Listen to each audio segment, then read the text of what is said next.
Praise the Lord, praise the Lord.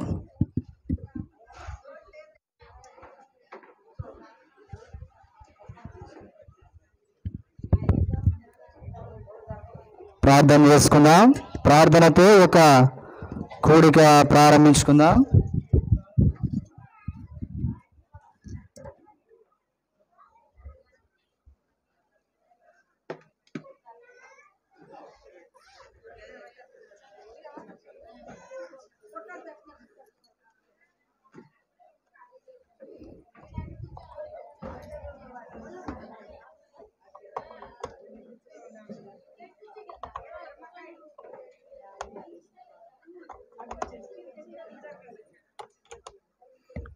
ప్రార్థన చేసుకుందాం.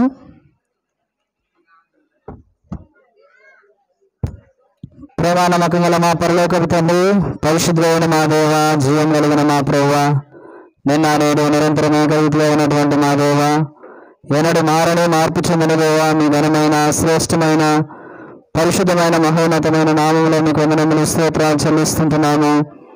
ఈ యొక్క ఉదయకాల సమయంలో దేవగల తండ్రి, కృపగల దేవ, మా ప్రియ సహోదరి కోటేశ్వర నామని బట్టి మీకు వందనాలు. దేవగల తండ్రి, మీరు మహిమలోకి పిలుచుకున్నారని బట్టి స్తోత్రాలు. ఈ సమయంలో తండ్రి మరి ప్రభా కుటుంబముగా మరి తండ్రి మరి ప్రభా మీ సన్నిధిలో సాగులు పడుతూ వస్తున్నాము. దేవగల తండ్రి, కృపగలిగిన దేవా నాయనా మరి తండ్రి ప్రభా, ఇది నన్ను ఆదరణ కూడి కొరకై మీరు మమ్మల్ని సమకూరుస్తూ వచ్చిన విధానం అంతటి కొరకు మీకు వందనాలు. దేవగల తండ్రి, కృపగల దేవా, నమ్మకమైన మా దేవ పాటల ద్వారా మహింపొందండి. వాక్య ధ్యానం కొరకు మీ వైపు చూస్తున్నాము. దేవా తండ్రి నాయనా మీ జీవముల లేఖన భాగాలు తండ్రి మాకు వినిపింప చేయవలసిందిగా మీ సన్నిధిలో సాగులు పడుతూ వస్తున్నాము.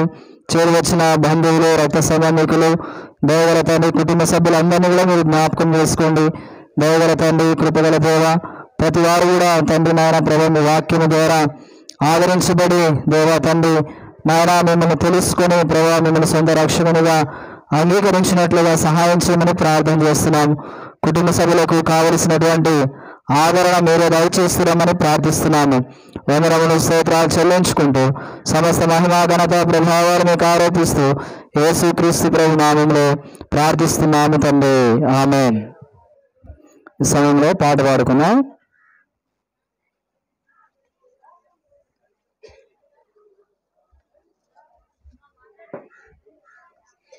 దయచేసి ఎవరు మాట్లాడకూడదు. ఇంకా మేము ప్రార్థన ప్రారంభించిన తర్వాత దయచేసి ఎవరు కూడా మాట్లాడకూడదు, మౌనంగా ఉండాలి.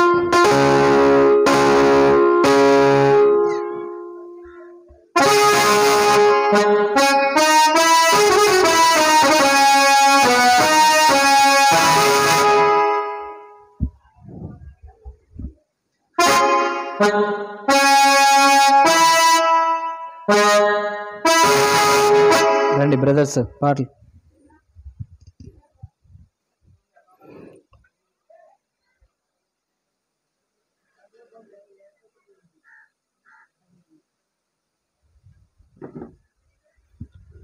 ప్రభువా నీవే నమ్మకమైన సామర్థ్యులు. యువతలకు ఒక రండి.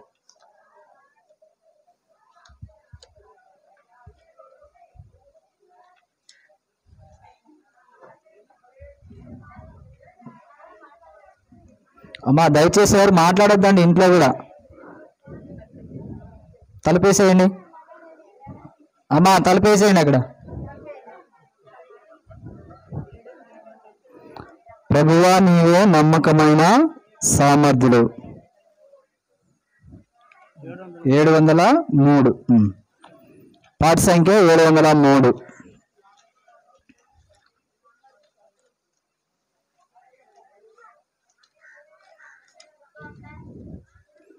ప్రభువా నీవే నమ్మకమైన సామర్థ్యులు. పాత పుస్తకంలో 687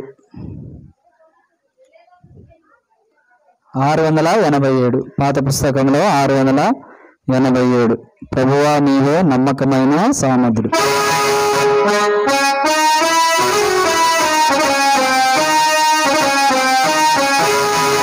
ప్రభువా నీవే నమ్మకమైన సామర్థ్యులు. ప్రభువా నీవే నమ్మకమైన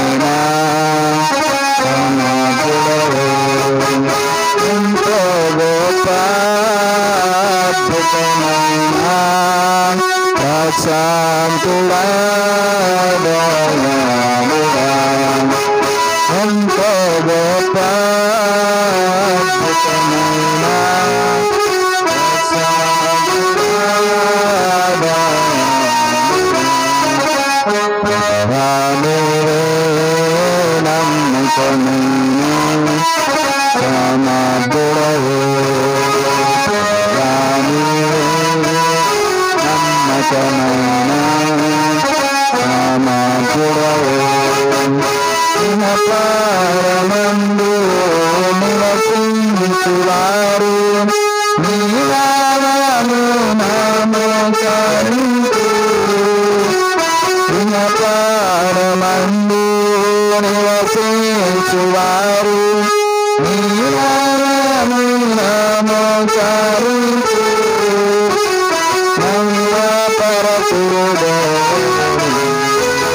మహిమా పరపుదేవుని అంగీకరించు ప్రతివాని జీవా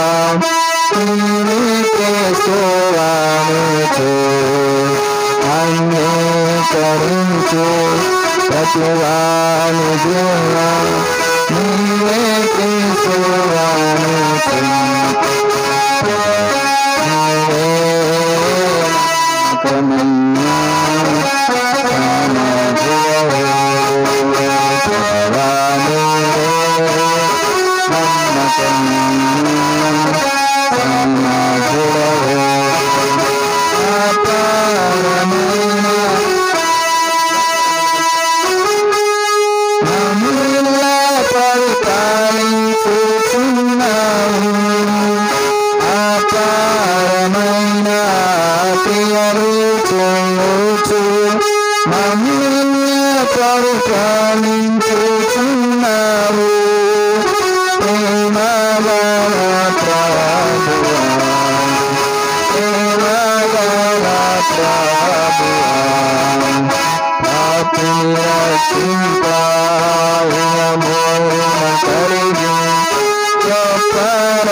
శత్రువ మధ్య పునరుద్ధరణ మమ్ములను రక్షించుకో మమ్ములను రక్షించుకో వాగ్దానములు నెరవేర్చు నీవే శాసనములు చేకూరు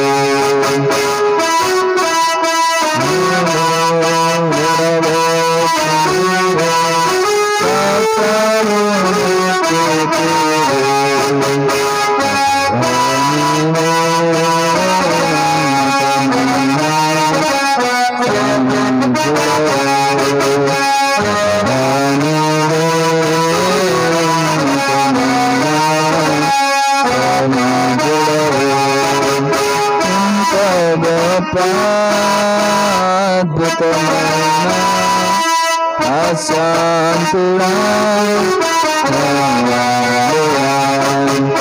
ఎంత గొప్ప అద్భుతమైన అశాంతుడా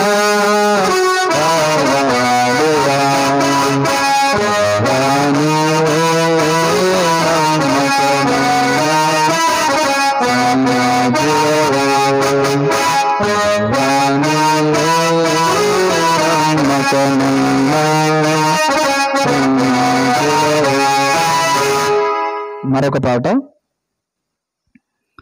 క్రైస్తవ జీవితం సౌభాగ్య జీవితం.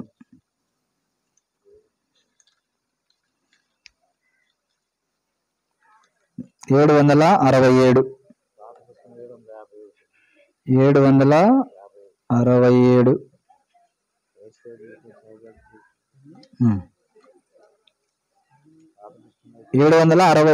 పాత పుస్తకంలో 751.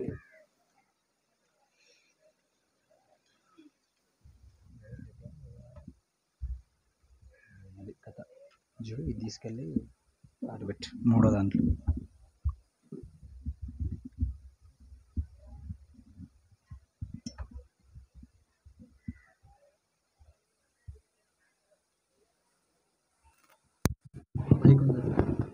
Praise the Lord, praise the lord.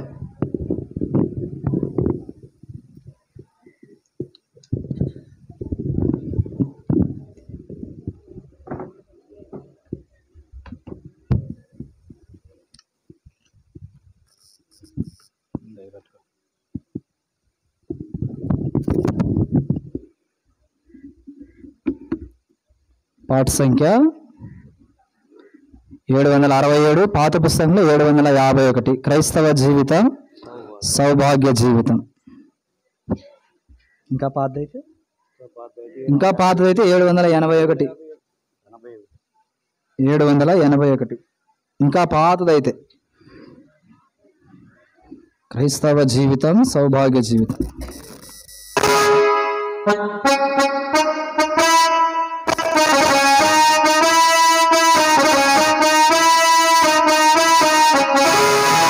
క్రైస్తవ జీవితం సౌభాగ్య జీవితం ప్రభు పిల్లలకు ఎంతో ఆనందం. క్రైస్తవ జీవితం సౌభాగ్య జీవితం ప్రభు పిల్లలకు ఎంతో ఆనందం. కష్టములు వచ్చినా నష్టములు వచ్చినా కష్టములు వచ్చినా నష్టములు వచ్చినా యేసు ప్రభువే నా సహకారు. యేసు ప్రభువే నా సహకారు. క్రైస్తవ జీవితం సౌభాగ్య జీవితం ప్రభు పిల్లలకు ఎంతో ఆనందం. క్రైస్తవ జీవితం సౌభాగ్య జీవితం ప్రభు పిల్లలకు ఎంతో ఆనందం. లోకగణక నన్ను రచినం లోకస్తులెల్లరూ నన్ను రచినం. లోకగణక నన్ను రచినం లోకస్తులెల్లరూ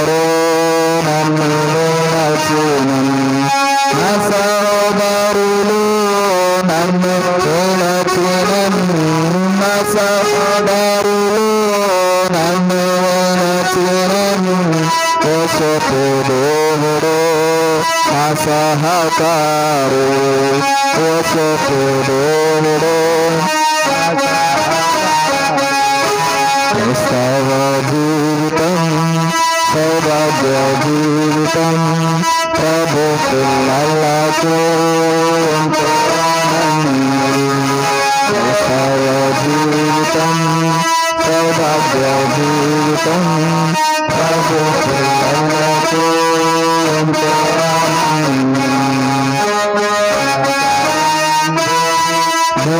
వరించిన రాజులు గనులు శత్రువులైనాను, అంధకారండి దివిన వరించిన రాజులు గనులు శత్రువులైనాను, అగ్నిగుండములో సింహపు గుహలో, అగ్నిగుండములో సింహపు గుహలో దేవుడు నా సహకారు, దేవుడు నా సహకారు. క్రైస్తవ జీవితం సౌభాగ్య జీవితం, ప్రభు పిల్లలకు ఎంతో ఆనందం. క్రైస్తవ జీవితం సౌభాగ్య జీవితం, ప్రభు పిల్లలకు ఎంతో ఆనందం. మంచి కాపరు శ్రేష్ఠ స్నేహితుడు శాశ్వతరాజు నా సహాయకుడు, మంచి కాపరు శ్రేష్ఠ స్నేహితుడు రాజు నా సహాయకుడు, భారమునకెందుకు వ్యాకులమెందుకు, భారమునకెందుకు వ్యాకులమెందుకు, ప్రభు ప్రజలతో కీర్తించెదను, ప్రభు ప్రజలతో కీర్తించెదను. క్రైస్తవ జీవితం సౌభాగ్య జీవితం, ప్రభు పిల్లలకు ఎంతో ఆనందం. క్రైస్తవ జీవితం సౌభాగ్య జీవితం, ప్రభు పిల్లలకు ఎంతో ఆనందం. దూర శబ్దంలో మృగోడు వేళ శ్రమలందున ప్రభుని చూచెదం, దూర శబ్దంలో మృగోడు వేళ శ్రమలందున ప్రభుని చూచెదం. ఏనాడు ఎప్పుడో నీవు వచ్చెదవు, ఏనాడు ఎప్పుడో నీవు వచ్చెదవు, ఆనతి వరకు నీ కాని పెట్టెదం, ఆనతి వరకు నీ కాని పెట్టెదం. క్రైస్తవ జీవితం సౌభాగ్య జీవితం, ప్రభు పిల్లలకు ఎంతో ఆనందం. క్రైస్తవ జీవితం సౌభాగ్య జీవితం, ప్రభు పిల్లలకు ఎంతో ఆనందం. కష్టములు వచ్చినా నష్టములు వచ్చినా, కష్టములు వచ్చినా నష్టములు వచ్చినా, యేసు ప్రభువు నా సహకారు, యేసు ప్రభువు నా సహకారు. క్రైస్తవ జీవితం సౌభాగ్య జీవితం, ప్రభు పిల్లలకు ఎంతో ఆనందం. క్రైస్తవ జీవితం సౌభాగ్య జీవితం, ప్రభు పిల్లలకు ఎంతో ఆనందం. చాలు.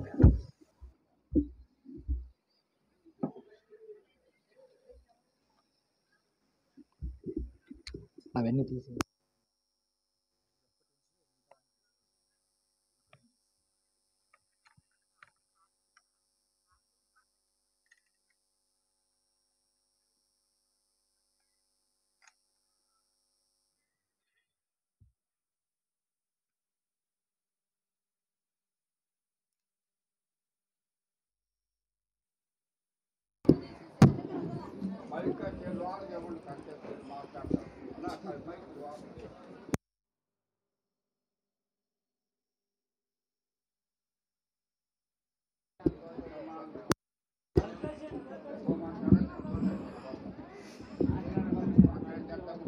దయచేసి మాట్లాడొద్దండి. క్లుప్తంగా దేవుని వాక్యంలో ప్రవేశిస్తున్నాం.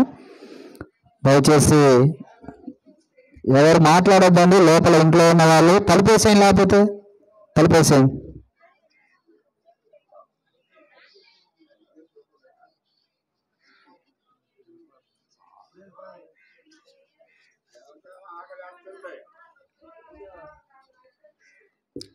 సమయంలో పరిశుద్ధమైన లేఖన భాగాల్లో నుంచి కొన్ని మాటలు మనము ధ్యానం చేసుకుందాం. ఎబినేజర్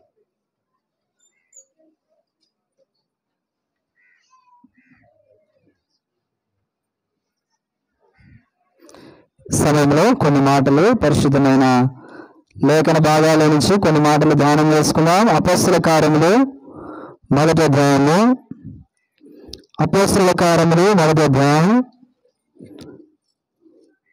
9-10 వచనాలు చదువుకుందాం. 9, 10, 11 వచనాలు. అపోస్తల కార్యములు మొదటి అధ్యాయము 9, 10, 11 వచనాలు అందరం కలిసి చదువుకుందాం. ఈ మాటలు చెప్పి వారు చూచుండగా ఆయన ఆరోహణమాయను. అప్పుడు వారి కన్నులకు కనబడకుండా ఒక మేఘం ఆయనను కొనిపోయాను. ఆయన వెలుచుండగా వారు ఆకాశం వైపు తేరి చూచుచుండరు. ఇదిగో తెల్లని వస్త్రములు ధరించుకున్న 2 మనుషులు వారి వద్ద నిలిచి, గలిలయ మనుషులారా, మీ ఎందుకు నిలిచి ఆకాశం వైపు చూచుచున్నాడు? మీద నుండి పరలోకమునకు చేర్చుకునబడిన ఈ యేసే ఏ రీతిగా పరలోకమునకు వెళుట మీరు చూచుతురో ఆ రీతిగానే ఆయన తిరిగి వచ్చునని వారితో చెప్పురు. ప్రార్థన చేసుకుందాం. ప్రభు సహాయం కొరకు. ప్రేమ నమ్మకం గల పరలోకపు తండ్రి, వందనములు స్తోత్రాలు చెల్లిస్తున్నాము. ఒక మధ్యాహ్న కాల సమయంలో ఆదరణ కూడికను బట్టి మీకు స్తోత్రాలు. పాటల ద్వారా మీరు మహిమ పొందుతూ వచ్చినారు, అందుని బట్టి వందనాలు. ఈ సమయంలో వాక్య ధ్యానం కొరకు మేము చూస్తున్నాము. దయతో జ్ఞాపకం చేసుకోండి. దయగల తండ్రి, కృపగల దేవ, మీ స్వరమును మాకు వినిపించమని ప్రార్థన చేస్తుంటున్నాము. దయగల తండ్రి, కృపగల దేవ, చేరువచ్చిన మా అందరితో మీరు మాట్లాడమని ప్రార్థన చేస్తున్నాం. మీ నిత్య నిబంధన రక్త ప్రోక్షణ కిందకు వస్తూ దయగల తండ్రి, ఏ ఒక్కరు కూడా మరి నాయన బయట నుంచి వచ్చే శబ్దాల ద్వారా నేను ఆటంకపరచగలకుండా మీరు సహాయం చేస్తున్నామని ప్రార్థన చేస్తున్నాం. దయగల తండ్రి, కృపగల దేవ, నాయన యొక్క వాక్య దానం కొరకు సహాయం చేయండి. కొన్ని మాటలు ఎవరైతే ఈ స్థలంలో రక్షణ లేని వారు ఉన్నారో వారందరూ రక్షింపబడినట్లు సహాయం చేయండి. దయగల తండ్రి, కృపగల దేవ, వందనములు స్తోత్రాలు చెల్లించుకుంటూ యేసుక్రీస్తు ప్రభు నామములో స్తుతించి ప్రార్థించి వేడుకొనుచున్నాము తండ్రి. ఆమేన్. ఈ సమయంలో మనము చదువుకున్నటువంటి లేఖన భాగాల్లో కొన్ని మాటలు మనం చదివినటువంటి భాగాన్ని మనం చూస్తే అపోస్తల కార్యములు మొదటి అధ్యాయము 9, 10, 11 వచనాలు మనము చదివినటువంటి భాగము. ఈ మాటలు చెప్పి వారు చూస్తుండగా ఆయన ఆరోహణమాయను. అప్పుడు వారి కన్నులకు కనబడకుండా ఒక మేఘము ఆయనను కొనిపోయాను. వారు వెలుచుండగా వారు ఆకాశం వైపు తేరి చూచుచుండరు. ఇదిగో తెల్లని వస్త్రము ధరించుకుని 2 మనుషులు వారి వద్ద నిలిచి, గలిలయ మనుషులారా, మీరెందుకు నిలిచి ఆకాశం వైపు చూచుచున్నారు? మీ వద్ద నుండి పరలోకమునకు చేర్చుకొనబడిన ఈ యేసే ఏ రీతిగా పరలోకమునకు వెళ్ళడం మీరు చూచుతురో ఆ రీతిగానే ఆయన తిరిగి వచ్చినని వారితో చెప్పను. ఇక్కడ మనము చదివినటువంటి భాగాన్ని చూస్తే కనుక ఇక్కడ యేసు ప్రభు చనిపోయిన తర్వాత మరి ఆయన తిరిగి లేచిన తర్వాత 40 దినములు శిష్యులకు అనేక మందికి ఆయన కనబరుస్తూ తనను తాను అగుపరుచుకుంటూ దేవుని రాజ్యం గురించి అనేకులకు బోధిస్తూ వచ్చాడు. ఇట్లా 40 రోజుల తర్వాత ఏం చేయబడితే వచ్చినాడంటే ఆయన తండ్రి వద్దకు ఆరోహణమవుతూ వచ్చాడు. ఈ సందర్భంలో కొంతమంది శిష్యుల్ని పిలిచి వారందరూ ఒకటి యేసు ప్రభు ఏం చేసినాడంటే తను ఆరోహణం అయిపోతూ వచ్చాడు. ఈ శిష్యులందరూ కూడా యేసు ప్రభు అలా వెళ్ళిపోతా ఉంటే అందరూ ఏం చేస్తా ఉన్నారంటే యేసు ప్రభు వైపు చూస్తూ ఉన్నారు. చూస్తూ ఉంటే సందర్భంలో ఆకాశం నుండి మరి ఒక మాట, ఒక స్వరం వారికి వినబడతా ఉంది. 10వ వచనంలో వారు వెలుచుండగా వారు ఆకాశం వైపు తేరి చూచుండరు. ఇదిగో తెల్లని వస్త్రం ధరించుకున్న 2 మనుషులు వారి వద్ద వచ్చి, 2 మనుషులు వారి వద్దకు వచ్చారు. వారు ఏమవుతున్నారంటే, గలిలయ మనుషులారా, మీరు ఎందుకు నిలిచి ఆకాశం వైపు చూస్తున్నారు? మీ నుండి పరలోకమునకు చేర్చుకొనబడిన ఈ యేసు ఏ రీతిగా ఆ పరలోకమునకు వెళ్ళటం మీరు చూచితిరో ఆ రీతిగాని తిరిగి వచ్చినని వారితో చెప్పిన. కాబట్టి ఇక్కడ జరిగినటువంటి సంగతి ఏంటంటే, ఇప్పుడు వారు తేరు చూస్తూ ఉన్నారు యేసుప్రభు వైపు ఆయన ఆహ్వానం అవుతున్నప్పుడు. మరి 2 తెల్లని వస్త్రం ధరించుకున్నటువంటి మనుషులు అనగా దేవదూతలు అన్నమాట, వారి వైపు చూస్తున్నారు. మీరెందుకు నుంచి ఆకాశం వైపు చూస్తున్నారు?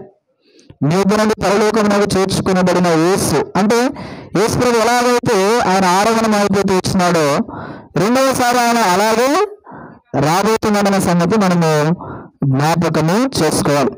కాబట్టి యేసుప్రభు రాకడ మనకు ఒక నిరీక్షణ ఉంది. రక్షింపబడినటువంటి వారికి ఏమి నిరీక్షణ ఉంది? యేసుప్రభు మరలా రాబోతున్నాడు, తనతో పాటు ఉండటకు యుగయుగములు మనమందరినీ కూడా తీసుకెళ్ళబోతున్నాడు. ఇది క్రైస్తవులకు ఉన్నటువంటి ప్రాముఖ్యమైనటువంటి నిరీక్షణ. కాబట్టి యేసుప్రభు రెండోసారి లోకానికి రాబోతున్నాడు. ఆయన ఎలాగైతే ఆరోహణం అయిపోతూ వచ్చినాడో మరలా అలాగే రాబోతున్నాడు. ఆయన వచ్చినప్పుడు జరిగేటువంటి విషయాలన్నీ మనం చూస్తే కనుక పేతురు భక్తుడు మంచి మాటలు రాస్తూ వచ్చినాడు. పేతురు రాసినటువంటి 2వ పత్రిక 3వ అధ్యాయంలో మనం చూస్తే యేసుప్రభు భూలోకానికి వచ్చినప్పుడు జరిగేటువంటి సంగతులన్నీ కూడా పేతురు భక్తుడు స్పష్టంగా రాస్తూ వచ్చాడు. 2వ పేతురు పత్రిక 3వ అధ్యాయము 8వ వచనం నుంచి మనం చూస్తే 3వ అధ్యాయము 8వ వచనం, ప్రియులారా ఒక సంగతి మర్చిపోకుడు, ఏమనగా ప్రభువు దృష్టికి ఒక దినము 1000 సంవత్సరములను 1000 సంవత్సరములు ఒక దినం వలె ఉన్నది. కొందరు ఆలస్యమును ఎంచుకొనిచున్నట్లు ప్రభు తన వాగ్దానమును వచ్చి ఆలస్యము చేయవాడు కాడు గాని ఎవడో నశింపవలనని నిశ్చయింపక అందరూ మారు మనసు పొందవలని కోరుచు మీరుల దీర్ఘశాంతం గలవాడై ఉన్నాడు. అయితే ప్రభువు దినము దొంగ వచ్చినట్లు వచ్చును. ఇక్కడ ప్రభువు చెప్తూ వచ్చినాడు, ఎలాగైతే ఆయన ఆరోహణం అయిపోతూ వచ్చినాడో రెండోసారి అలాగే రాబోతున్నాడు. అయితే ఎందుకు ఆయన ఆలస్యం చేస్తా ఉన్నాడు? కొంతమంది ఏమనుకుంటున్నారంటే, ఆలస్యమును ఎంచుకొనిచున్నట్లు ప్రభు తన వాగ్దానమును వచ్చి ఆలస్యం చేయవారు కాడు. కాబట్టి దేవుడు ఏదైతే వాగ్దానం ఇస్తూ వచ్చాడో వాగ్దానం నెరవేర్చేటువంటి దేవుడు. ఎందుకు ఆలస్యం చేస్తా ఉన్నాడు వాగ్దానము? రెండవసారి ఆయన ఎందుకు రావడం ఆలస్యం చేస్తా ఉన్నాడు అంటే, ఎవరు నశించిపోవడం ఆయనకు ఇష్టం లేదు, అందరూ మారు మనసు పొందాలనైనా కోరుతున్నాడు. అందుకొరకు మన వల్ల దీర్ఘశాంతము గలవాడై ఉన్నాడు. కాబట్టి ఎవరు నశించిపోవటము ఆయనకి ఇష్టం లేదు, అందుకే ఆయన ఆలస్యం చేస్తా ఉన్నాడు. చాలా సందర్భాల్లో మనం అనుకుంటా ఉంటాం కదా, యేసుప్రభు ఎప్పుడో చెప్పాడు కదా రెండోసారి వస్తానని, ఇంకా రావట్లేదు. కొంతమంది జనులంట ఆయన ఎప్పుడో వస్తాడు అని చెప్పి ఏం చేస్తా ఉన్నారంట, వారి ఇష్టానుసారంగా జీవిస్తా ఉన్నారంట. అయితే ప్రభు యొక్క రాకడ ఎలా ఉంటుందని చెప్తున్నాడు, ప్రభు దినము దొంగ వచ్చినట్లుగా వచ్చును. కాబట్టి దొంగ ఎప్పుడు కూడా చెప్పి రాడు కాబట్టి అకస్మాత్తుగా వస్తాడు. కాబట్టి మన ప్రభు కూడా ఎలా వస్తాడంటే అకస్మాత్తుగా వస్తాడు. అందుకే మనం ఎలా ఉండాలంటే, ఆ దినం ఏం జరుగుతుందంటే, ఆ దినమున ఆకాశములు మహాధునితో గతించిపోవును, పంచభూతములు నిక్కటమైన వేంద్రములతో లయమైపోవును, భూమియో దాని మీద ఉన్న కృత్యములను కాలిపోవును. ఇవన్నీ ఇట్లు లయమైపోవచ్చున్నవి గనుక ఆకాశములు రగులుకొని లయమైపోయినట్లు పంచభూతములు మహాలింగముతో కరిగిపోయినట్లు దేవుని దినపు రాకడ కొరకు కనిపెట్టచ్చు. కాబట్టి యేసుప్రభు వచ్చినప్పుడు జరిగేటువంటి పరిస్థితి ఏంటంటే, మన కనబడేటువంటి పంచభూతాలు ఎన్ని ఏమైపోతాయంట, మహావేంద్రముతో లయమైపోతాయి. మన కనబడేటువంటి ఆకాశము భూమి ఎన్ని కూడా కాలిపోతాయింట ఆ దినం ప్రభు దినము. కాబట్టి యేసుప్రభు వచ్చినప్పుడు ఇవన్నీ కూడా ఈ సంగతులన్నీ కూడా జరుగుతూ ఉన్నాయి. అయితే మనం ఏం చేయాలా? యేసుప్రభు వచ్చినప్పుడు ఆయనతో ఎత్తబడేటువంటి గుంపులో ఉంటామనేటువంటి ఒక నిరీక్షణ మనం అందరం కూడా కలిగి ఉన్నాం. కాబట్టి మనం కనబడేటివి ఇవన్నీ కూడా మాయమైపోతాయి. తర్వాత 13వ వచనం చదువుతాం. 13వ వచనం, ఆయనను మనం ఆయన వాగ్దానమును బట్టి క్రొత్త ఆకాశముల కొరకు క్రొత్త భూమి కొరకును కనిపెట్టుచున్నాము, వాటి అందు నీకు నివసించును. కాబట్టి సజీవులుగా ఉన్నటువంటి మనము మన యొక్క కోరిక మనం దేని కొరకు కనబడుతున్నామంటే, యేసు ప్రభువు వచ్చినప్పుడు ఈ భూమి ఆకాశము మన కనబడే పంచభూతాలన్నీ కూడా ఏమైపోతూ ఉంటా, లైన్ అయిపోతూ ఉంటా.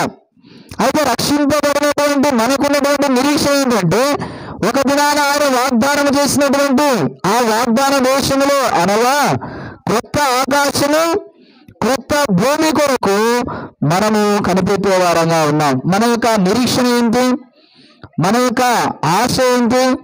ఒక దినాన్ని యేసు ప్రభువు వస్తాడు, ఆయనతో పాటు నన్ను కూడా ఆ క్రొత్త ఆకాశానికి క్రొత్త భూమి ఉండేటువంటి ఆ స్థలానికి మనల్ని కూడా తీసుకెళ్తాడనేటువంటి ఒక నిరీక్షణతో మనం ఈ లోకంలో జీవిస్తా ఉన్నాం. కాబట్టి క్రైస్తవులకు ఉన్నటువంటి నిరీక్షణ ఏంటంటే, ఒక దినాన ప్రభుత్వం ఉంటామనేటువంటి నిరీక్షణ. ప్రకటన గ్రంథం 21వ అధ్యాయంలో మాట రాయబడ్డాయి.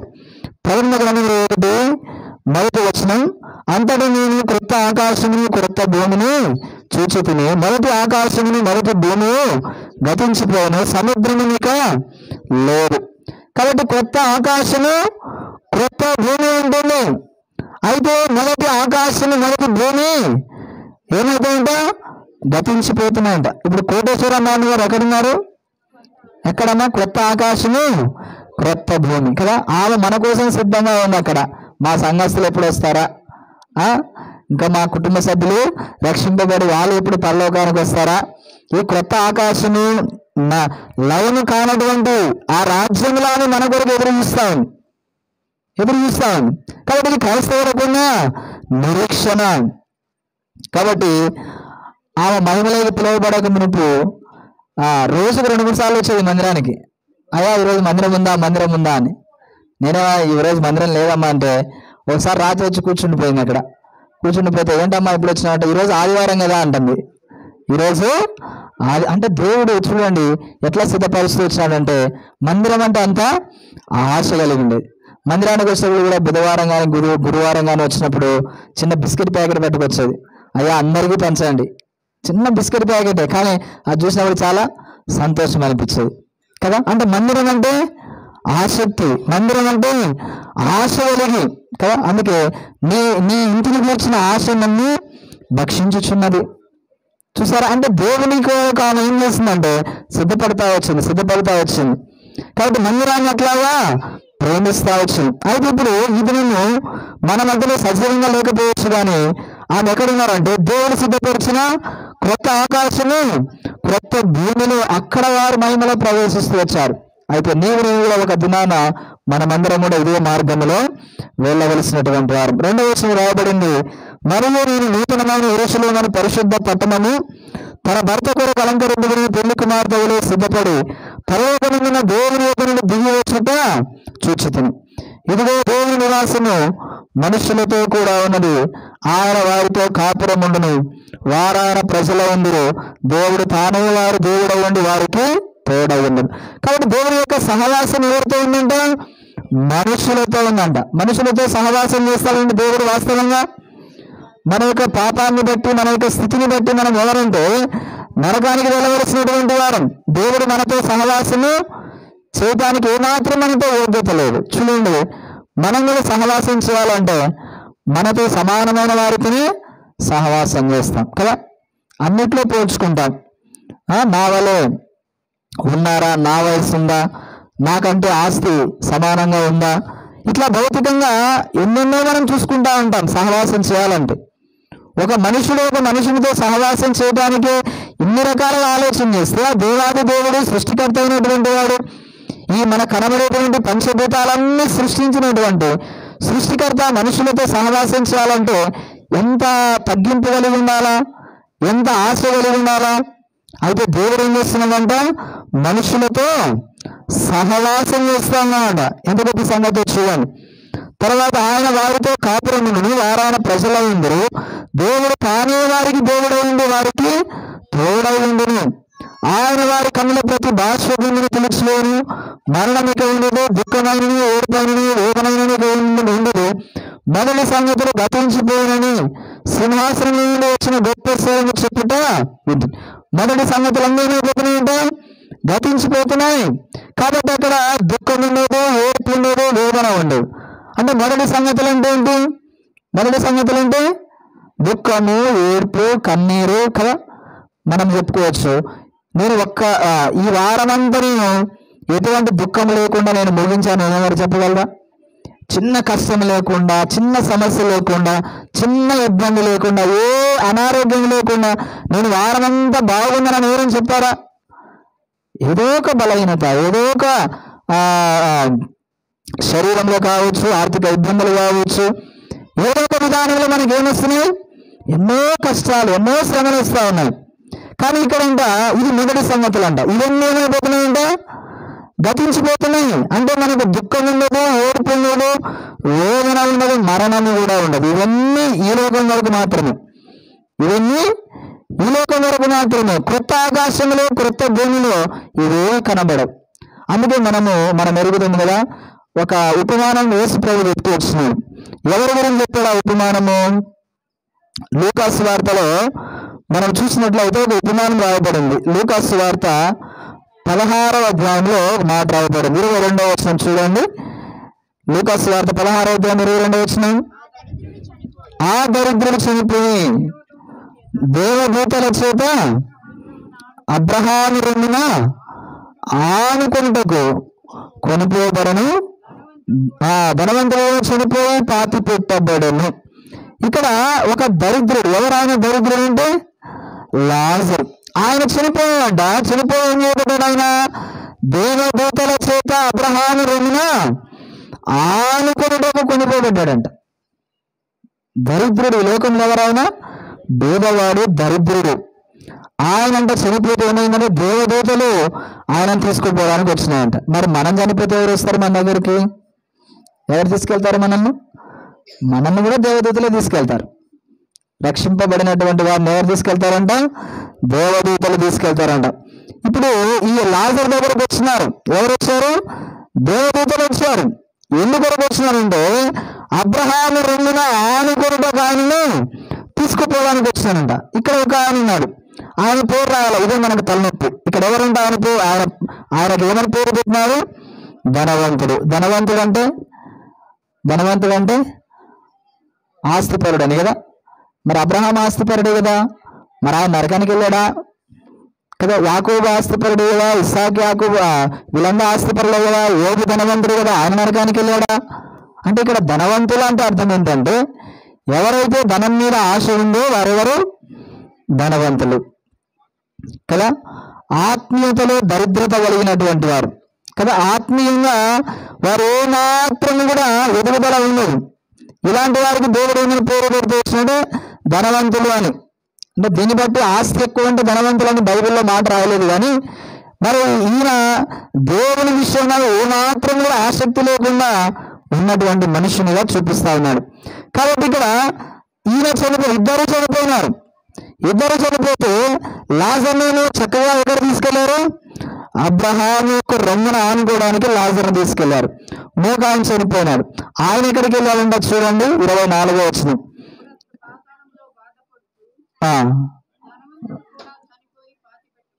23 చదివాము. అప్పుడు అతడు పాతాళములో బాధపడుచు కనులెత్తి దూరం నుండి అబ్రహాము రొమ్మున ఆనుకొని ఉన్న లాజరును చూచి. ఇప్పుడు ఈయన చనిపోయినాడు, ఇద్దరు చనిపోయినాడు. రెండో వ్యక్తి చనిపోయినప్పుడు ఎక్కడికి వెళ్ళాడంట? పాతాళంలో బాధపడుతున్నాడంట. పాతాళంలో ఏమిందన్నా చెప్పట్లేదు. పాతాళంలో ఏమింది? బాధ ఉంది. కానీ అక్కడ రెండో ఆకాశము, కొత్త ఆకాశము, కొత్త భూమిలో ఏం చేశాము? మరణం ఉండదు, దుఃఖం ఉండదు, ఏడుపు ఉండదు, కన్నీరు ఉండదు, వేదన ఉండదని మనం చూస్తాం. అయితే ఇప్పుడు లాజరు ఎక్కడికి వెళ్ళినట్టుగా? పాతాళానికి వెళ్ళాడా? ఎక్కడికి వెళ్ళాడు? అబ్రహాము రొమ్మున ఆనుకొనుట గనగా పరలోక రాజ్యంలో ఆయన ప్రవేశించేదానికి ప్రకటన ఆయన పరదైసులో ఉన్నాడు. అబ్రహాము యొక్క రొమ్ము అంటే అర్థం ఏంటి? పరదైసులో ఉన్నాడు. అందుకే ప్రభువు అన్నాడుగా, నేడు నీవు నాతో కూడా పరదైసులో ఉండు. కాబట్టి అబ్రహాము రొమ్ము అంటే అర్థం ఏంటంటే పరదేశంలో ఉన్నాడు. పరదేశంలో ఏముందంట? నెమ్మదిగా ఉందంట. అక్కడ ఏముందన్నా? నెమ్మదిగా ఉంది. అందుకే అన్నాడు చూడండి 25వ వచనం, అందుకు అబ్రహాము, కుమారుడా, నీవు నీ జీవిత కాలమందు నీకు ఇష్టమైనట్టు సుఖముగా అనుభవించుతుంది, అలాగే నేను లాజరు కష్టం అనుభవించాలని జ్ఞాపకం చేసుకును. ఇప్పుడైతే వాడు ఇక్కడ నెమ్మది పొందుచున్నాడు, నీవు యాతన పడుచున్నావు. 2 వ్యత్యాసాలు మనం చూస్తున్నాం. ఒక మనుషుడేమో నెమ్మది పొందుతున్నాడు, ఇంకొకడు యాతన పడుతున్నాడంట కదా. అంటే నెమ్మది కలిగినటువంటి ప్రదేశం ఏంటంటే అబ్రహాము యొక్క రొమ్ము ఏం చేస్తుందంటే నెమ్మది కలిగిస్తుంది. అదే పాతాళం అయితే ఏం చేస్తుంది? యాతన కలిగినటువంటి స్థలము, బాధ కలిగినటువంటి స్థలం, అగ్ని ఆరదు, పురుగు చావదు. ఇటువంటి స్థితిలో ఇప్పుడు కోటేశ్వర మామగారు ఎక్కడ ఉంటారంటే అబ్రహాము యొక్క రొమ్మున అనుకో. చూడండి, మనకంటే వెనకాల రక్షింపబడి ఆమె ముందు వెళ్ళిపోయి అబ్రహామును చూసిందంటే ఆమె గొప్ప వల్ల మనం గొప్ప వల్ల కదా. మనకంటే వెనకాల రక్షింపబడి మనకంటే వెనకాల బాప్తిసం తీసుకొని మనకంటే ముందుగా అబ్రహాము, ఇస్సాకు, యాకోబు, అబ్బో ఎంతమందితో ఆమె సహవాసం చేస్తుంది. అక్కడికి వెళ్ళి చూసారా, అక్కడ ఏముందంట? నెమ్మది కలిగినటువంటి స్థలం. అదే మోక మనుషుడు చనిపోయినాడు, ఆయన ఎక్కడికి వెళ్ళాడు? పాతాళానికి వెళ్ళిపోయినాడు. అక్కడ ఏంటంటే వేదనకరమైనటువంటి స్థలం, బాధ కలిగినటువంటి స్థలం. అంటున్నాడు, అయ్యా లాజర్ని పంపించి బ్రొటన వేలు నీటిలో ముంచిన నాలుకని తడపమని చెప్తున్నాడు. అంటే ఎంత వేదనకరమైనటువంటి స్థలం. అగ్ని ఆరదు, పురుగు చావదు, పళ్ళు కొరుకుట, ఎంత భయంకరమైనటువంటి స్థలంలో ఈ 2వ మనుషుడు మరి పడిపోతూ వచ్చినాడు కదా. కాబట్టి ఇప్పుడు లాజరు యొక్క జీవితాన్ని మనం చూస్తే ఆయన భూలోకంలో ఎన్నో కష్టాలు పడ్డాడు. అయితే దేవుని కొరకు ఆయన జీవించగలుగుతూ వస్తున్నాడు, రక్షింపబడ్డాడు, మారు మనస్సు పొందినాడు, పాప క్షమాపణ పొందాడు. కాబట్టి ఈ మధ్యాహ్నకాల సమయంలో నీ జీవితంలో నీవు కూడా యేసుప్రభుని అంగీకరించకుండా ఇంకా 2వ మనుష్యుడు ఎలాగైతే ఆయన ఇష్టానుసారంగా తిని త్రాగి తన ఇష్టం వచ్చినట్టు జీవిస్తూ వచ్చినాడో ఆ మనుషుల వల్ల ఒకవేళ నువ్వు ఉన్నట్లయితే ఈ మధ్యాహ్నకాల సమయం ప్రభు పిలుస్తున్నాడు, ప్రయాసపడి భారం మోసుకొని చిన్న సమస్త జనవారు నా వద్దకు రండి, నేను మీకు విశ్రాంతిని కలగజేస్తానంటున్నాడు. కాబట్టి నీ పాప స్థితి ఏదైనా సరే, నీ స్థితిగతి ఏదైనా సరే, యేసు ప్రభువు దగ్గరికి వచ్చి ప్రభువా నన్ను క్షమించు, నీ రాజ్యంలో నువ్వు చేర్చుకో, నీ రాజ్యంలో నేను ఉండాలని ఆశపడుతున్నానని చిన్న ప్రార్థన చేస్తే దేవుడు నీకు సహాయం చేస్తాడు. కాబట్టి యేసు ప్రభు ద్వారా అందుకు యేసు ప్రభు చెప్తున్నాడు, నేనే మార్గమును సత్యమును జీవమును, నా ద్వారానే తప్ప ఎవడును తండ్రి వద్దకు అనగా పరలోక రాజ్యంలో ప్రవేశించడు. కాబట్టి అబ్రహాము యొక్క రొమ్మున మనం కూడా ఆనుకోవాలంటే యేసు ప్రభు మార్గం. ఎందుకొరకు ఆయన మాత్రమే మార్గంలో, ఆయన మాత్రమే పరలోకానికి చేర్చగలడు అంటే మనందరి నిమిత్తమై ఆయన 2025 సంవత్సరాల క్రితం భూలోకానికి వచ్చినాడు. కనుక గర్భములో ఆయన జన్మించినాడు, పాపము లేకుండా జన్మించినాడు. ఈ లోకంలో 33 సంవత్సరాలు జీవించినాడు. ఎక్కడ నోటి మాటతో కూడా ఆయన పాపము చేయాల, పరిశుద్ధుడుగా తను తాను ప్రత్యేకపరుచుకున్నాడు. పాపలో చేరక ప్రత్యేకంగా ఉన్నటువంటి వాడు, నిర్దోషమైన నిష్కలంకమైనటువంటి వ్యక్తిగా ఈ లోకంలో జీవించి తనను తాను దేవునికి అర్పించుకున్నాడు మనందరి నిమిత్తమై. అందుకే అన్నాడు, ఇది నా రక్తం అనగా అనేకుల కొరకు చిందింపబడుతున్న నిబంధన రక్తం. యేసు ప్రభు రక్తాన్ని చిందించింది ఒక దేశానికి, లేకపోతే ఒక ప్రాంతానికి, ఒక కులానికి, లేకపోతే ఒక స్థలానికి యేసు ప్రభు రక్తాన్ని చిందించలేదు అని అనేకుల పాప క్షమాపణ నిమిత్తమై ఆయన రక్తాన్ని చిందిస్తూ వచ్చాడు. కాబట్టి ఎవరైతే యేసు ప్రభు నుండి విశ్వాసం ఉంచుతున్నారో, యేసు ప్రభు నా కొరకు, నా పాపముల కొరకు ఈ లోకానికి వచ్చాడు, నా పాపముల కొరకు చనిపోయినాడు, నా పాపముల కొరకు 3వ దినాన్ని తిరిగి లేచినాడని ఎవరైతే విశ్వసిస్తున్నారో వారందరూ ఏం చేయబడుతున్నారంట? రక్షింపబడుతున్నారు. అందుకే యోహాను సువార్త 3వ అధ్యాయంలో రాయబడింది 3వ వచనంలో, 3వ అధ్యాయం 3వ వచనంలో రాయబడిన మాట ఏంటంటే ఏమని రాయబడింది? ఒకడు తిరిగి చదవండి ఒక మాట. అందుకు యేసు, ఒకడు క్రొత్తగా జన్మిస్తే గాని అతడు దేవుని రాజ్యము చూడమని నీతో నిశ్చయముగా చెప్తున్నాను. ఎట్లా జన్మించాలంట? క్రొత్తగా జన్మించాల. క్రొత్త జన్మ అంటే ఏంటంటే రక్షణ, పైనుండి అని రాదు. పైనుండి అంటే ఆత్మలో రక్షింపబడడం, ఆత్మలో జన్మించబడడం. కాబట్టి ఎవరైతే నూతనంగా జన్మిస్తారో, క్రొత్తగా జన్మిస్తారో, తిరిగి జన్మించినటువంటి అనుభవం కలిగినటువంటి వారుగా ఉంటున్నారో అలాంటి వారు మాత్రమే దేవుని రాజ్యంలో ప్రవేశిస్తారని రాయబడింది. మరి కింది మాటలో రాయబడింది 5వ వచనంలో, ఒకరు నీటి మూలంగా కానీ ఆత్మ మూలంగా కానీ జీవించితేనే కానీ దేవుని రాజ్యంలో ప్రవేశించలేరని మీతో నిశ్చయముగా చెప్పుచు. నీటి మూలంగా జన్మించాలా, ఆత్మ మూలంగా కూడా జన్మించాలా. కదా కోటేశ్వర మామ గారు ఏం చేశారు? ఆత్మ మూలంగా జన్మించినారు, నీటి మూలంగా కూడా జన్మించారు. కదా నీటి బాప్తిసం కూడా తీసుకున్నారు. కాబట్టి 2 కార్యాలు ఆమెలో జరిగినాయి. కాబట్టి ఇప్పుడు మామగారు ఎక్కడ ఉన్నారండి? అబ్రహాం యొక్క 2న ఆనుకొని ఉన్నారు అని చెప్పడానికి ఏమైనా సందేహం ఉందా? ఏమి సందేహపడాల్సిన అవసరం లేదు. కాబట్టి ఈ పాట రాబడింది ఏమని చేయడం కూడా, ఒకడు నీటి మూలంగా ఆత్మ మూలంగా జన్మించితే కానీ దేవుని రాజ్యంలో ప్రవేశించాడు. కాబట్టి ఆ రాజ్యంలో మనం ప్రవేశించాలంటే యేసు ప్రభువుని సొంత రక్షకునిగా స్వీకరించాలి. కాబట్టి ఈ స్థలంలో చేరి వచ్చినటువంటి వారు ఎవరైనా సరే ఇంకా మీ హృదయాన్ని యేసు ప్రభుకి ఇవ్వకపోతే, యేసు ప్రభునందు విశ్వాసం ఉంచకపోతే, పాప క్షమాపణ పొందకపోతే, ప్రభు చెప్తున్నాడు మిక్కిలను కూడా సమయము నేనే రక్షణ దినము, ఇంత గొప్ప రక్షణను నిర్లక్ష్యం చేస్తే ఎలాగ తప్పించుకుంటావని దేవుని వాక్యం సెలవిస్తుంది. కాబట్టి ఇక్కడ చేరి వచ్చిన వారు ఇంకా ఎవరైనా యేసు ప్రభుకు మీ హృదయాన్ని ఇవ్వకపోతే యేసు ప్రభునందు విశ్వాసం ఉంచండి, పాప క్షమాపణ పొందండి. ప్రభు నేను పాపని నా పాపాలు క్షమించమని యేసు ప్రభు వద్ద విజ్ఞాపన చేస్తే, చిన్న ప్రార్థన చేస్తే నువ్వు మోక్షానికి ప్రవేశిస్తావు. కాబట్టి ఇలాగా ఎవరైతే వారి జీవితాల్లో జరిగించే వారుగా ఉంటున్నారో వారు నిత్య రాజ్యం అనగా దేవుని రాజ్యంలో ప్రవేశించేటువంటి వారుగా ఉంటూ వస్తున్నారు. కాబట్టి ఇక్కడ ఆ రాజ్యం ఎలా ఉంటుందంటే చూడండి, ఒక 5-10 నిమిషాలు ముగిచేద్దాం. ఒక 5 నిమిషాల్లో దానియేలు గ్రంథం 7వ అధ్యాయం 14వ వచనం, దానియేలు గ్రంథం 7వ అధ్యాయం 14వ వచనం చూద్దాం. దానియేలు గ్రంథం 7వ అధ్యాయం 14వ వచనం, దానియేలు గ్రంథం 7వ అధ్యాయం 14వ వచనం. సకల జనులు ఆయా భాషలు మాట్లాడేవారును ఆధిపత్యమును ఆయనకి ఇవ్వబడము, ఆయన ప్రభుత్వము శాశ్వతమైనది, అది అన్నిటికీ తొలగిపోదు. చూసారు, ఆ రాజ్యము ఆయన చేసే ప్రభుత్వం ఎలాంటిదంట? అది శాశ్వతమైన ప్రభుత్వము, అది అన్నిటికీ తొలగిపోదు. కదా ఈ లోకంలో కూడా ప్రభుత్వాలు ఉన్నాయి. ఎన్ని సంవత్సరాలు ఉంటాయి? 5 సంవత్సరాలు. తర్వాత మార్పు. కదా 5 సంవత్సరాలకు ఒకసారి ఏమిస్తాయి? మనకు ఎన్నికలు వస్తాయి. ఉంటే ఆ ప్రభుత్వం ఉండొచ్చు, మారిపోవచ్చు, చెప్పలేము మనం. కానీ దేవుని యొక్క రాజ్యం ఆ ప్రభుత్వం ఎలాంటిదంటే శాశ్వతమైనటువంటి ప్రభుత్వము, అది అన్నిటికీ తొలగిపోదు. ఇంకా రాదన్నమాట, ఆయన రాజ్యము ఎప్పుడూ లయము కాదు. ఆయన రాజ్యం ఎలాంటి రాజ్యం అంట? లయము కానటువంటి రాజ్యం. 20వ వచనంలో రాయబడింది, ఆకాశం ఇంతటి కింద రాజ్యమును అధికారమును రాజ్య మహత్యమును మహోన్నతిని పరిశుద్ధులకు చెందును, ఆయన రాజ్యము నిత్యము నిలిచి. ఎలాంటి రాజ్యం అంటే ఇది? నిత్యము నిలిచినటువంటి రాజ్యము.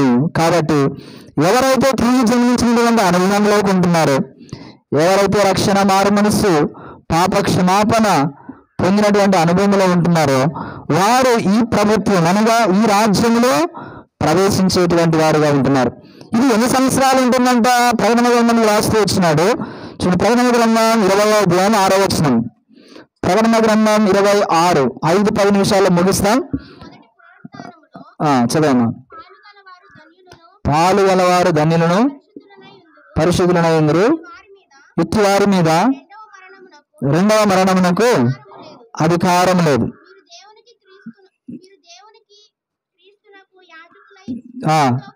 క్రీస్తుతో కూడా 1000 సంవత్సరములు రాజ్యము చేదు. ఎన్ని సంవత్సరాలు అంటామా? 1000 సంవత్సరాలు అంటాం. 1000 సంవత్సరాలు అంటే మనం ఈ లోకంలో ఎన్ని సంవత్సరాలు బతుకుతాం? 60, 70, 80, 90, 100. 100 అంటే చాలా ఎక్కువ మనకు కదా. ఇక్కడ దాదాపుగా 80 కంటే కింద వాళ్ళు ఉన్నారు, 80+ ఉన్న వాళ్ళు కొంతమంది ఉన్నారు కదా. 100 సంవత్సరాలు అంటే చాలా ఎక్కువ మనకు. కానీ అక్కడ ఎన్ని సంవత్సరాలు అంట? 1000 సంవత్సరాలు. అంటే అది ఏంటి? అంతములేని రాజ్యము. దీనికి ఇంకా నాశనము లేనటువంటి రాజ్యం. ఈ రాజ్యంలో మనం కూడా ప్రవేశించాలంటే ఈ మధ్యాహ్న కాల సమయంలో యేసు ప్రభునందు విశ్వాసం ఉంచాలి, పాప క్షమాపణ పొందాలి. అప్పుడే ఆ నిత్య రాజ్యంలో మనం ప్రవేశించేటువంటి వారం, శాశ్వతమైనటువంటి రాజ్యంలో ప్రవేశించే వారంగా ఉంటాం. ఒకవేళ యేసు ప్రభుని అంగీకరించకపోతే మరొక స్థలం ఉంది. ఆ స్థలం ఏంటంటే అగ్ని ఆరదు, పొరుగు చావదు. రెండో వ్యక్తి ఏమైపోయినాడు? పాతాళంలో పడిపోయినాడు. అక్కడ యాతన పడతా ఉన్నాడంట, బాధపడుతున్నాడు. అయ్యా ఒక్క చుక్క నీళ్ళు ఇవ్వండి. ఆయన అంటాడు, మళ్ళీ ఏమంటాడంటే ఒక అవకాశం నాకు ఇస్తే నేనేం చేస్తా, మళ్ళీ భూలోకానికి వెళ్ళిపోయి బ్రతుకున్న నా బంధువులు, నా రక్త సంబంధికులు వాళ్ళందరూ కూడా దయచేసి స్థలానికి మీరు రావద్దు, ఇది చాలా వేదనకరమైనటువంటి స్థలము అని ఒక్క మాట చెప్పేస్తా అంటాడు. వాళ్ళైనా బాగుపడతారు, వాళ్ళైనా రక్షింపబడతారు, వారైనా ఈ రాజ్యానికి రాకుండా ఉంటారని ఎంత వేదన చూడండి. ఆ స్థలం నుంచి తప్పించబడాలంటే ఈ మధ్యాహ్న కాల సమయం యేసు ప్రభువే మార్గము, యేసు ప్రభువే సత్యము, ఆయనే జీవమై ఉన్నాడు, ఆయనే మార్గమై ఉన్నాడు. కాబట్టి యేసు ప్రభునందు విశ్వాసం ఉంచినట్లయితే నీవును నీ ఇంటి వారును రక్షణ పొందుతారని దేవుని వాక్యంలో వ్రాయబడింది. కాబట్టి ఆ నిత్యమైనటువంటి రాజ్యంలో కోటేశ్వర మామగారు ప్రవేశిస్తూ వచ్చారు. ఇంకా ఆమె కోరిక ఏంటంటే వారి కుటుంబ సభ్యులు కూడా అందులో ప్రవేశించాలి, అది ఆమె కోరిక. కాబట్టి ఇంకెవరైనా రక్త సంబంధికులు, కుటుంబ సభ్యులు, కుమారుడు, కోడలు, వారి పిల్లలు, కూతురు, అల్లుడు, వారి పిల్లలు, మనవాళ్ళు, మనవరాళ్ళు, చాలా తరం చూసిందామా, 3 తరాలు 4 తరాలు చూసినట్టున్నారు కదా.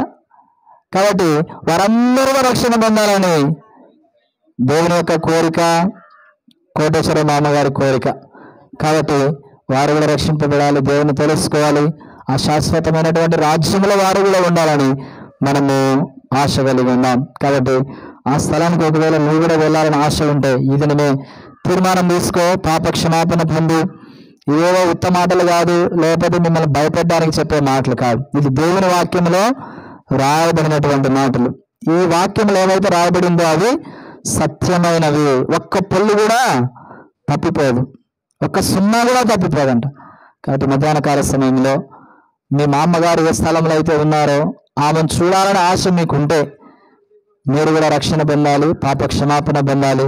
అప్పుడు ఆ నిత్య రాజ్యంలో ప్రవేశించేవారుగా ఉంటారు. దేవుడి మాటలు దీవించునుగాక. కాబట్టి చేరి వచ్చిన మనము ఒక ఇద్దరు మాత్రము ప్రార్థన చేయండి, ఇద్దరు ప్రార్థన చేయండి. చివరి ప్రార్థనతో మనము ముగిస్తాం. 2 సిస్టర్స్, 2 బ్రదర్స్ క్లుప్తంగా మరి ప్రార్థన చేయండి. తర్వాత చివరి ప్రార్థనతో మనము ముగించుకుందాం. ఒకరు ఎవరైనా చేయండి. రెండవదిగా సేవకురాలు చేస్తారు. తర్వాత సద్గుణరావు అంకులు ఒకరు ఎవరైనా చేయండి. చివరి ప్రార్థనతో ముగిస్తాం. దయచేసి క్లుప్తంగా చేయండి. కుటుంబ సభ్యుల కోసం కూడా ప్రార్థన చేయండి, వారందరూ కూడా రక్షణ పొందాలి. ప్రార్థన చేసుకుందాం, క్లుప్తంగా చేయాలి. మీరు స్టార్ట్ చేస్తే మైక్ ఇస్తాం.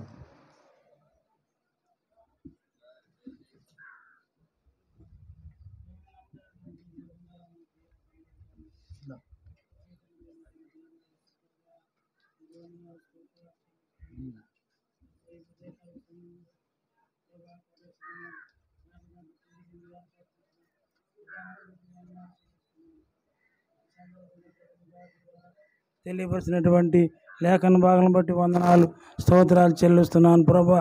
ఈ సమయంలో ప్రభా ఎవరైతే వాక్యం ద్వారా నాయన తండ్రి విన్నారో వారు రక్షించబడినట్లుగా మీరే సహాయం చేయండి. వారికి ఇంటి వారికి కూడా రక్షణ, మారు మనసు, పాపక్షేపణ దయచేయమని ప్రార్థిస్తున్నాం. దగ్గర తండ్రి, కృపగల దేవ నాయన, నిన్న నేడు ఏకరీతిగా ఉన్న దేవ నీకు వందనాలు, స్తోత్రాలు చెల్లిస్తున్నాను. కొత్త ఆకాశమును, కొత్త భూమిని చూస్తానని నీ వాక్యం ద్వారా సెలవిస్తున్నావు. కోటేశ్వరమును కూడా నీ మహిమలో పిలుచుకున్నావు. ఆమె అబ్రహాము రొమ్ముగా ఆనుకుని ఉన్నదని మేము నమ్ముతున్నాం. మీరే సహాయం చేయండి. ఈ కూడిక అంతటిలో మీరు తోడుగా ఉన్నందుకు స్తుతిస్తూ ఆరాధిస్తున్నాం. నీకే మహిమ, ఘనత, ప్రభావం ఆరోపించి యేసుక్రీస్తు నామములో ప్రార్థించి ఏడుకొనుచున్నాం తండ్రి, ఆమేన్.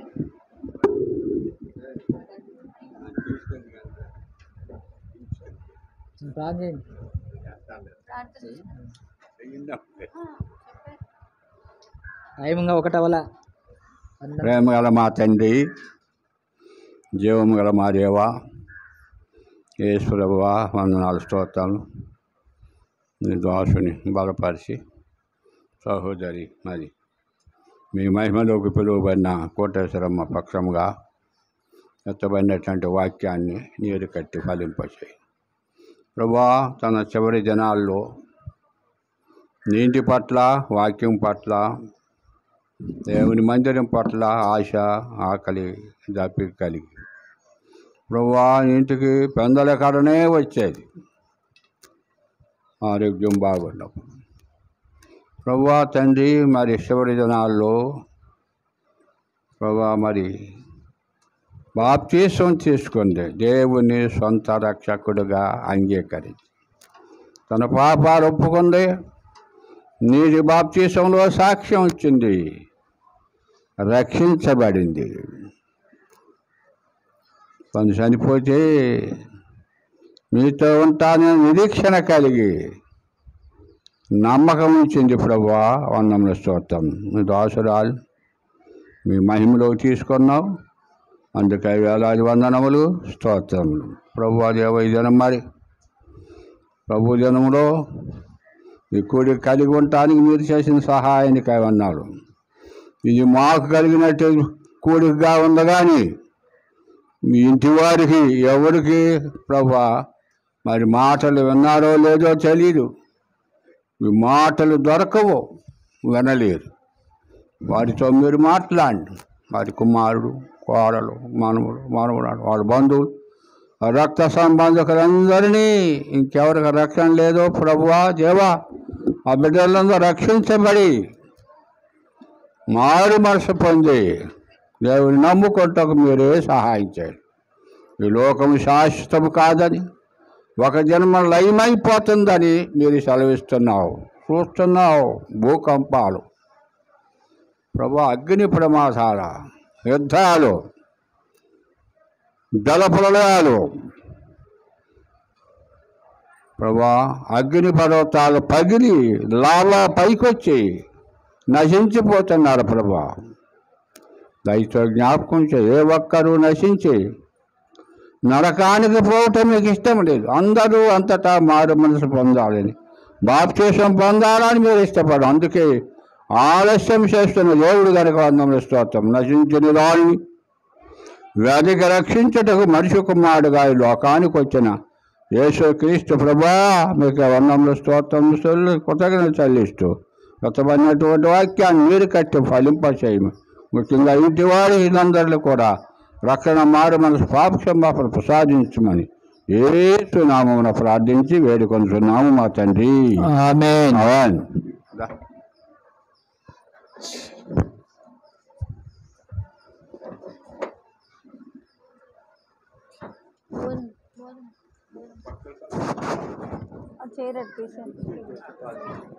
ప్రేంగల్ తండ్రి, కృపల దేవా, మీకు వందనాలు, స్తోత్రాలు. దయకాల సమయం ఇంతవరకు తోడైనా ఈ మధ్యాహ్న సమయంలో మిమ్మల్ని స్తుతించి ఆరాధించుకుంటుండగా మేలు కొరకై దయతో జ్ఞాపకం చేసుకుంటురండి ప్రభా. మరి నా తండ్రి కోటేశ్వరమ్మ అమ్మ వారి గృహంలో ఈ రీతిగా ఈ యొక్క ప్రార్థన పరిచర్ను కలిగి ఉండటానికి, ఆదరణ కూడికను కలిగి ఉండటానికి తండ్రి మీరు చూపించిన కృపను బట్టి మీకు వందనాలు, స్తోత్రాలు చెల్లిస్తూ ఉంటున్నాను. గత దినాల్లో మామను తండ్రి వృద్ధాప్యంలో మీరు రక్షించుకొని దేవా దానికి ఇచ్చిన రక్షణ, మారుమనసు, జీవరంధం, బాప్తిసం కొరకై నీకు స్తోత్రాలు. ఆ బిడ్డను నీ నిత్య రాజ్యం కొరకై సిద్ధపరుస్తూ వచ్చినాలకే నీకు స్తోత్రాలు ప్రభా. మరి నాయన శిష్యులు ఆకాశం వైపు తేరి చూస్తుండగా తండ్రి వారితో చెప్పబడినటువంటి మాట, ఆయన ఏ రీతిగా ఆరోహణమై వెళ్ళిపోయాడు ఆ రీతిగానే తిరిగి వస్తాడని తండ్రి ఈ లోకంలో విశ్వాసంగా రక్షింపబడినటువంటి మాకు మీరు ఇచ్చిన గొప్ప నిరీక్షణ బట్టి నీకు స్తోత్రాలు తండ్రి. మీరు ఆరోహణమై వెళ్ళిపోయారు, తిరిగి మమ్మల్ని తీసుకుని వెళ్ళటానికి రానైన దేవుడు కనుక ఈ లోకంలో మేము తండ్రి నాయన నమ్మకంగా యథార్థంగా నీ కొరకు జీవించడానికి సహాయం చేయండి. మరి నా తండ్రి నాయన కోటేశ్వరం మామ కొరకు ఆ నిత్య రాజ్యంలో యుగ యుగాలు ఉండే రాజ్యంలో తండ్రి మీరు స్థలమును సిద్ధపరిచినందుకే నీకు స్తోత్రాలు. తనని నీతో కూడా తీసుకుని వెళ్ళినందుకే నీకు స్తోత్రాలు. అబ్రహాము చనిపోయినప్పుడు ఏ రీతిగా దేవదూతలు వచ్చి దేవ లాజరును తీసుకుని వెళ్తా వచ్చినారు. ధనవంతుడైతే యాతను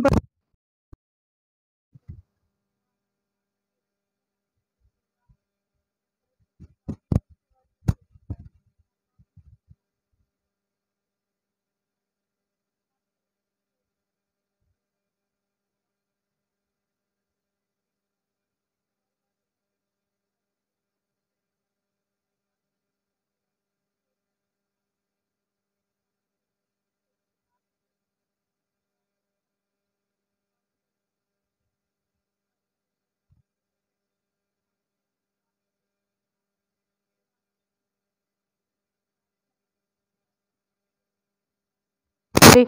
మీరే జ్ఞాపకం చేసుకుని రక్షణ లేని అనేకులకు రక్షణ దయచేయవలసిందిగా ప్రార్థన చేస్తున్నాను దేవా. మరి కూడి వచ్చిన మా ప్రియులు సంఘంగా మేము పెనుగేలు సంఘంగా కూడి రాగలుటకు సహాయం చేసినావు తండ్రి.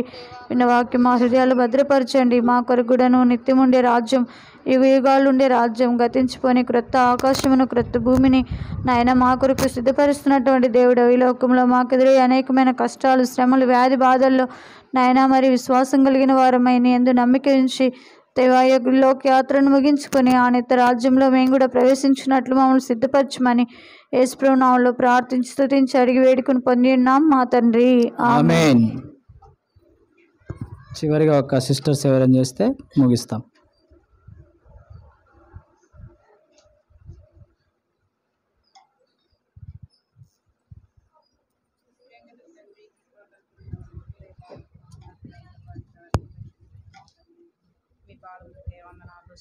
చెల్లించుకుంటున్నాను నాయన. సమయంలో తండ్రి నాయన కోటేశ్వరం అమ్మ నాయన తండ్రి మరి నాయన ఆదరణ కూడికలో తండ్రి మీ దాసును బలపరిచి నాయన మీరు వాడుకుంటూ వచ్చిన విధానం బట్టి మీ స్తోత్రాలు. మీరు మాట్లాడుతూ వచ్చిన లేఖన భాగాన్ని బట్టి మిమ్మల్ని స్తుతిస్తున్నాం, ఆరాధిస్తున్నాం తండ్రి. సమయంలో తండ్రి బంధువులు, రక్త సంబంధులు నాయన తండ్రి ఇంటివారు మీ వాక్యాన్ని వింటూ వచ్చినారు తండ్రి. వినటి వలన విశ్వాసం కలుగునని సెలవిచ్చిన మా తండ్రి నాయన ప్రభా వాళ్ళ హృదయాల్లో మీ కార్యం జరిగించండి. మారు మనసు, రక్షణ, పాప క్షమాపణ మీరు అనుగ్రహించమని దేవా మీ సన్నిధిలో ప్రార్థిస్తున్నాం. వారు కూడా రక్షించబడి తండ్రి నాయన తండ్రి మీ మహిమలో తండ్రి నాయన ప్రభా మరి కోటేశ్వరమ్మ గారిని మరి చూసేవారుగా వారిని కూడా మీరు సిద్ధపరచమని తండ్రి మీ సన్నిధిలో ప్రార్థిస్తున్నాం తండ్రి. నాయన మరి కొడుకు, కోడలు, నాయన కూతురు, అల్లుడు మరి నాయన మనవలు, మనవరాళ్ళను కూడా మీరు దర్శించండి. మీ సొంత స్వామిలో మీరు రక్షించమని దేవా మీ సన్నిధిలో ప్రార్థిస్తున్నాం. దయగలం తండ్రి మీరే జ్ఞాపకం చేసుకోండి తండ్రి. ఇన్నవారిలో విశ్వాసాన్ని కలిగించండి.